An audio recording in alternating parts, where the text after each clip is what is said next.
Hi, what's up, stoners? Welcome to the local band Smokeout.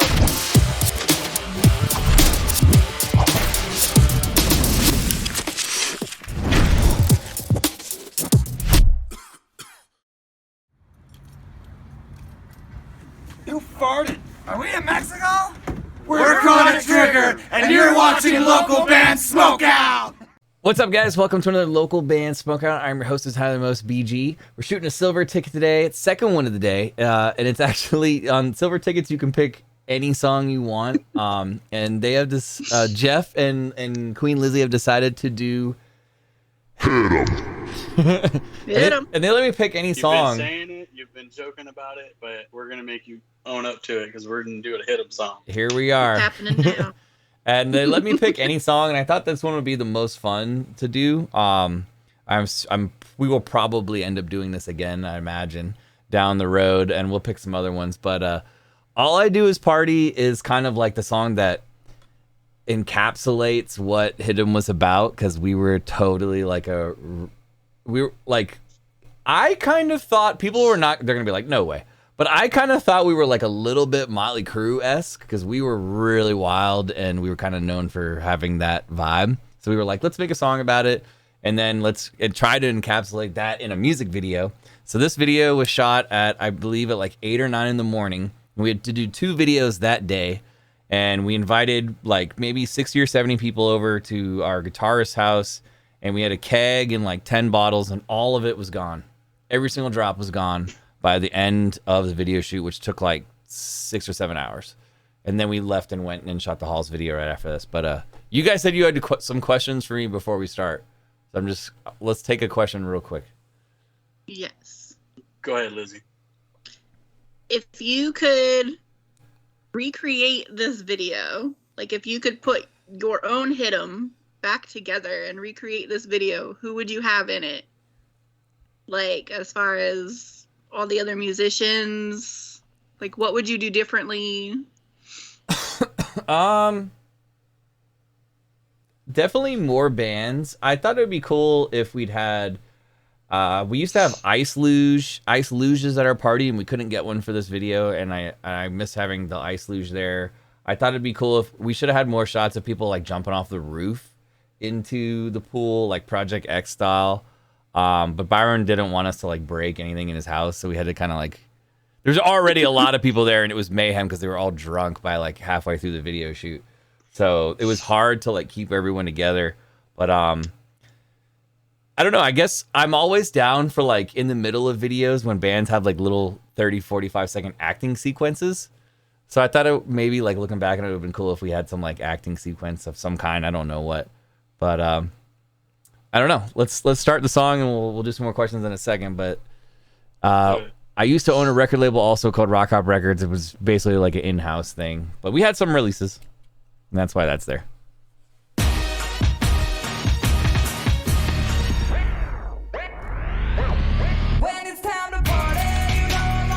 All right, another fact too is these 2 girls right here are actually not singing what you're hearing.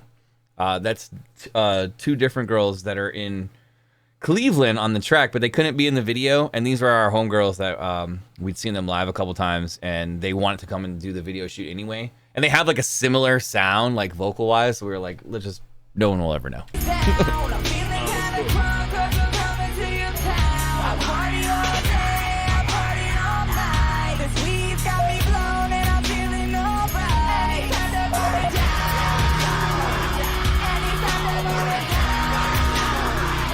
Also, another funny story, this guy right here in this suit, we didn't know who that guy was.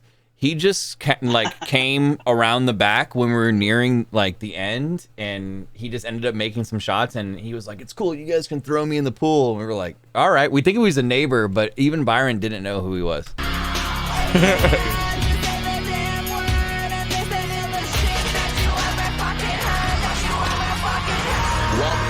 To the door with some friends of mine. You legit to quick, we don't need to stand in line. Now that's hammer time. You can't touch this. Every time we hit the club, we bring the fucking ruckus. Some say the drunkest. People had a best time. So but yeah, we would do shots on stage, chug beers, see if like we could out chug people in the audience. There's a couple times I would like. My wife, by the way, never missed a single show ever, not one. And there was a couple times that's awesome. I like would just be in the moment and start taking my clothes off. And she'd be like, no. I don't know why, but it was just wild times. Time to smoke some cannabis, sativas, indicas. Man, we smoke them hybrids. You can tell simply just by looking at my eyelids. Everybody say they party like a rock star. Bitch, we in the club, we party like some rock stars. Hit 'em on some new shit. Yes, you see it's our turn. We the hottest hot shit. Don't get close, lesson learned. We don't need no water, let the motherfucker burn. I said we don't need no water, let the motherfucker burn.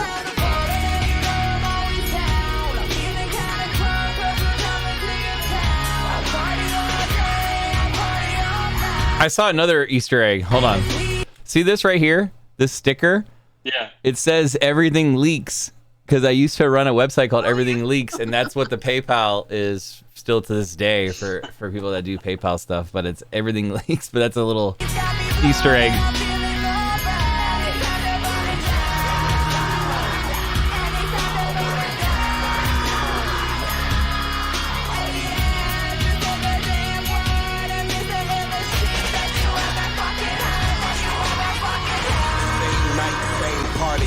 Second phase, time to turn this thing up, so we hit the stage.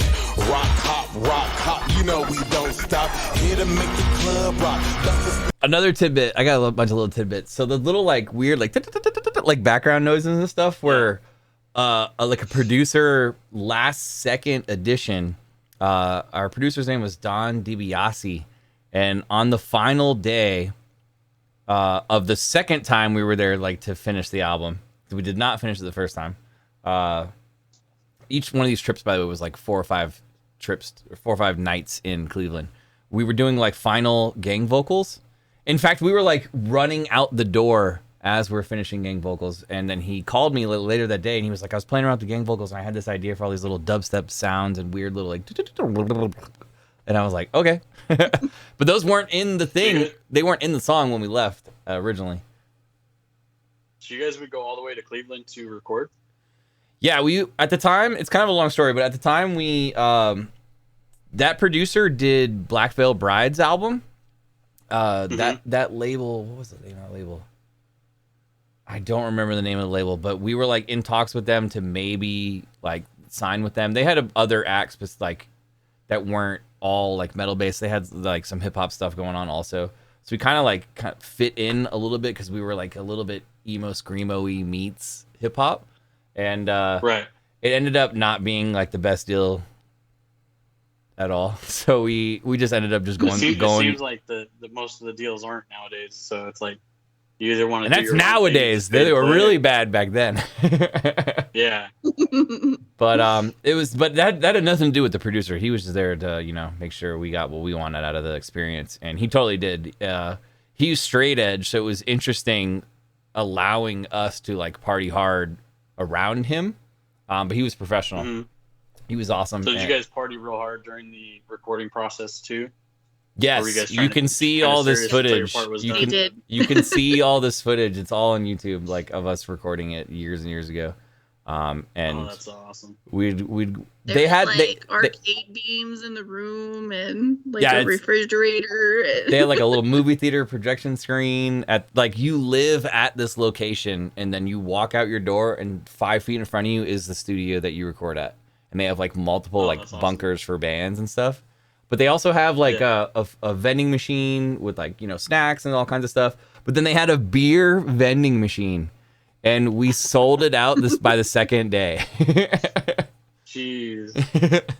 It was easier because we didn't have a car, so it was easier to just use a beer vending machine, and there was an ATM right there too, than to walk down to the gas station or whatever. But we did that too. But. niggas out the box. R.I.P. to Tupac, R.I.P. Jam Master Jay. It's a gangsta party with Aerosmith. Now walk this way. Not from Memphis 10, but we here to tear the club up. Not from Memphis 10, but we here to tear the club up. Haters, you can shut up. Talking Another all thing that that was funny is Don was an obsessed wrestling fan. So like one of his stipulations was whenever like WWE Raw, like Monday Night Raw or SmackDown or something comes on, he would be like, okay, break time. And then he'd go into the movie theater room with like his food and his snack. And we were totally invited too, if we wanted, or we could practice or whatever, blah, blah. The studio was still there. We just couldn't like use the gear, but we could still practice, blah, blah, blah, or write or whatever. But Right.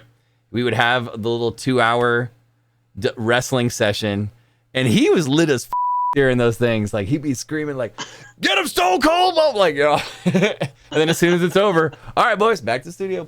It was crazy. Just run around yelling, "Hit him!" every time Yeah. someone takes it out. stuff. We in first place. Hate to say you just a runner-up. Hope you doing steroids, cause you need to muscle up. We gorillas in the game, bitch, you just a little pup. Put your middle fingers up, show 'em you don't give a fuck. If you ain't as drunk as me, then you need another cup. This is just another round, better yet another pound. Someone call the fire marshal, we about to burn it down.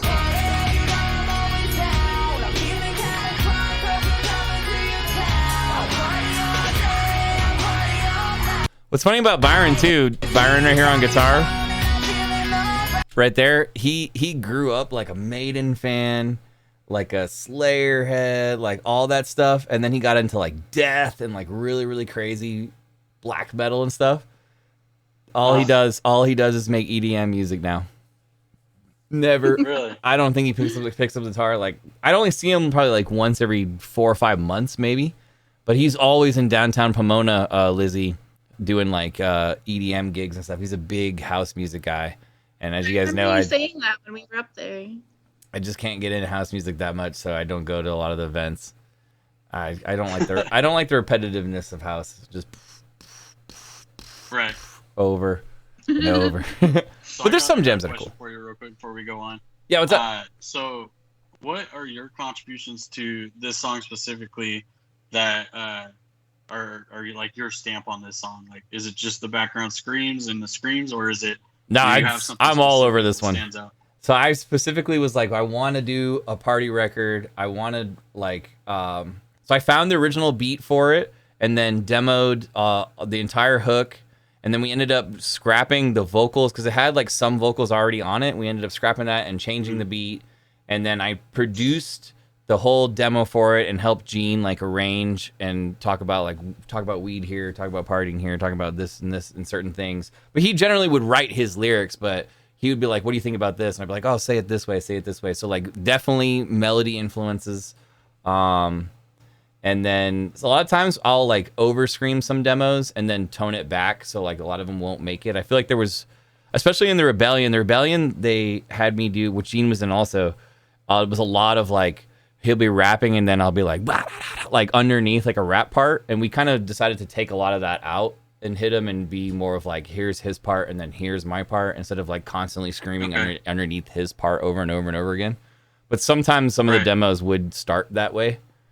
Yeah, I would say almost all of it except the 2 verses. Like even if you go watch the YouTube video, like I'm telling the girls that sing the hook, not the ones you see in the video, but the actual singers, like we rewrote that whole hook right then and there. And I was like, oh, do it this way, do it this way. So I'd say I'm pretty involved on this one, and in others, not so much. Like In My World, which is like an R&B record, I wasn't involved in a whole lot.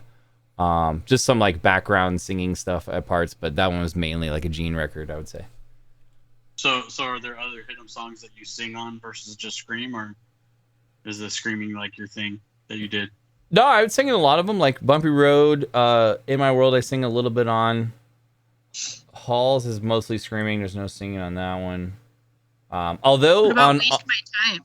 yeah, on Waste My Time I do all the singing on that one. Okay.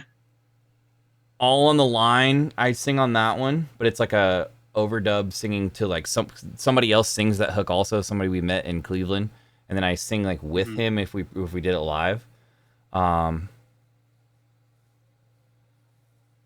I don't think I've ever played online for you guys, but another day.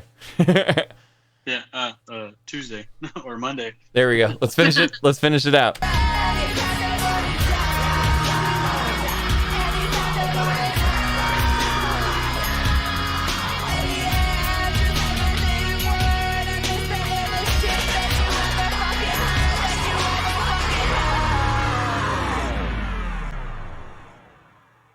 Yeah, you see that? You could kind of see.